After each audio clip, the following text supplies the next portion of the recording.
soir, pour le journal du courtage, j'ai retenu quelques informations. J'en conviens, c'est assez réglementaire, assez prospectif, mais vous connaissez le monde du courtage, ça ne vous surprendra pas. Pour vous faire patienter, on va commencer par l'AMRAE qui a eu lieu avec leur 29e rencontre la semaine dernière, du 2 au 4 février à Deauville. Il a beaucoup été question de renouvellement du début de l'année, encore de capacité, nombre de segments étant de plus en plus difficiles à assurer. À noter à cette occasion la confirmation de l'arrivée sur le marché d'un nouvel acteur, le groupe britannique Howden sur le marché français, de quoi accroître encore la concurrence sur le marché du contrat de l'entreprise. Pour prendre la tête de son entité française a été nommé Nicolas Aubert, un ancien d'AIG et de Willis Towers Watson. Autre sujet, Planète CSCA, qui a annoncé le 7 février rejoindre le MEDEF.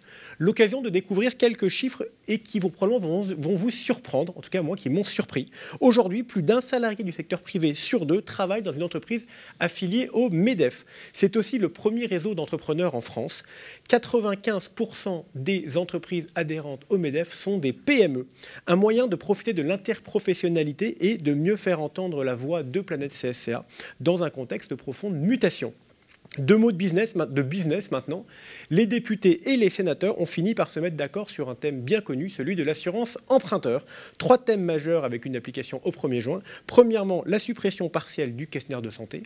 Deuxièmement, le droit à l'oubli écourté. Et troisièmement, la résiliation infra-annuelle. L'enjeu sera effectivement de voir si cette nouvelle va donner aux porteurs de risques et aux distributeurs, donc notamment aux courtiers, de reprendre des parts de marché sur les banques assureurs. Autre actualité importante, le rapport du comité consultatif des services financiers sur les frais de l'épargne retraite. Un accord de place a été trouvé sur le sujet. Planète CSCA a été partie prenante, au même titre que France Assureur pour les assureurs et que l'AFG pour les gestionnaires. Il prévoit la mise en place la mise à disposition d'une fiche avec les frais détaillés selon un modèle défini, aussi bien pour les clients qu'en pré-contractuel. Cela concerne bien l'épargne retraite ainsi que l'assurance vie, même si les modèles sont un petit peu différents. À noter que la mention des rétros aura lieu dans les deux. Enfin, il ne vous aura pas échappé que sous peu auront lieu les élections présidentielles, l'occasion de voir sortir un tas de projets susceptibles d'impacter la vie des courtiers. Quelques mots pour commencer sur les réflexions du Haut Conseil sur l'avenir de l'assurance maladie et sur le projet de grande sécu. Planète CSCA a sorti fin décembre un position paper pour prendre position. À la clé, 9 propositions pour améliorer le système de santé où l'on va retrouver pêle-mêle l'alignement de la fiscalité entre régime complémentaire et régime obligatoire pour les retraités ou encore la fin des pratiques commerciales d'escompte différés. Autre constat, le besoin d'une couverture minimum prévoyance dans l'entreprise et la nécessité de prendre en compte les défis démographiques sur les thèmes de l'assurance et de la dépendance. À noter, toujours dans le même thème, la prochaine sortie d'un livre blanc avec des propositions de la part de Planète CSCA. Enfin, pour finir, la grande actualité, c'est le lancement d'Andia. Alors, le lancement d'Andia, et pour nous en parler, on accueille donc le directeur général de Planète CSCA, Christophe Aubourg. Christophe, bonjour. Bonsoir Jean-François, bonsoir Georges. Petite question toute simple, pourquoi avoir fait le choix de vous associer avec d'autres structures pour créer cette structure d'autorégulation ? Alors, il y a 2 raisons essentielles à ce choix. La première, c'est que nous avons souhaité couvrir l'ensemble du spectre des professionnels concernés par cette réforme, c'est-à-dire les intermédiaires, les courtiers en assurance et les intermédiaires en opérations de banque et services de paiement. Et puis, on sait que beaucoup de professionnels ont les 2 activités, donc il nous a semblé judicieux et extrêmement pratique pour ces professionnels qui puissent trouver au sein d'une même structure les 2 activités. Et puis la deuxième raison, elle est simple, l'union fait la force. Donc en termes d'optimisation de cette structure, il nous a semblé tout à fait naturel de nous rapprocher de nos amis de l'APIC, qui représentent les courtiers en opérations de banque et services de paiement, et puis le GCAB pour les comparateurs en assurance. Mais du coup, Christophe, comment est-ce que vous pouvez garantir l'indépendance de ces structures ? Alors c'est un marqueur très très fort pour nous, cette notion d'indépendance pour cette association. La première chose qu'on peut indiquer, c'est que nous avons fait le choix, puisque ce n'était pas une obligation réglementaire ni législative, de faire présider cette association par une personnalité qualifiée et totalement indépendante, en la personne de Roger Mainguy, on l'a déjà annoncé. Donc c'est un professionnel extrêmement reconnu, que ce soit dans le secteur du courtage, mais aussi de la banque. Donc ça, c'est un premier marqueur très très fort. Le second, pour la commission de discipline, c'est également une personnalité qualifiée et indépendante qui la présidera. Cette fois-ci, c'est une obligation. Mais il s'agit de Jean-François Lemoux, qui est extrêmement connu également dans le milieu et par les professionnels. Et puis, la troisième garantie, c'est une gouvernance, pour le coup, au-delà de ces deux présidents, totalement indépendante de ces structures fondatrices de Planète CSCA, de la PIC et du GCAB. Et ces trois éléments font que nous mettrons un point d'orgue à ce que cette structure soit totalement indépendante. Alors, l'union fait la force pour une structure indépendante. On va, si vous le voulez bien, regarder des sujets un peu pratiques. On sait que la réforme rentre en application à partir du 1er avril. Donc, ça veut dire qu'à partir du 1er avril, tout nouveau courtier qui s'installe est obligé d'adhérer à une association d'autorégulation. Mais pour les anciens, la date limite, c'est fin décembre. Alors, je voudrais qu'on parle à ces anciens, parce que sont eux qui nous écoutent aujourd'hui. Est-ce qu'ils ont le temps ?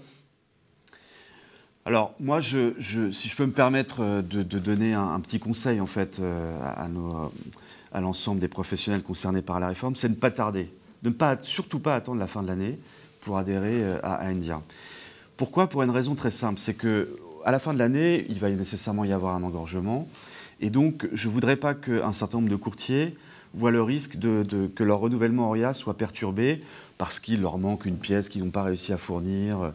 Donc véritablement, moi j'incite fortement les courtiers à entrer dans l'association le plus tôt possible, c'est-à-dire concrètement à partir du mois d'avril, ne serait-ce que pour se familiariser avec l'outil que Endia leur mettra à disposition, et puis commencer à se préparer petit à petit avec les pièces nécessaires qui lui seront demandées au moment du renouvellement. Et deuxième point important quand même à préciser, c'est que bien naturellement, les vérifications qui sont prévues en fait par la loi ne se feront qu'à partir de 2023, même pour ceux qui entrent dès le mois d'avril 2022. Ok, pardon d'être très pratique. Vous me dites, on va mettre en place un outil informatique. Il va y avoir chez Endia un outil informatique sur lequel, auquel on pourra accéder une fois qu'on aura adhéré. Donc c'est j'imagine, dans cet outil qu'on va mettre ces pièces jointes pour expliquer toutes ces garanties, les RC, tout ça qu'on doit avoir. Mais pour autant, ça veut dire qu'il faut que je rentre dans l'association à ce moment-là. J'imagine que ça veut dire qu'il faut que je paye.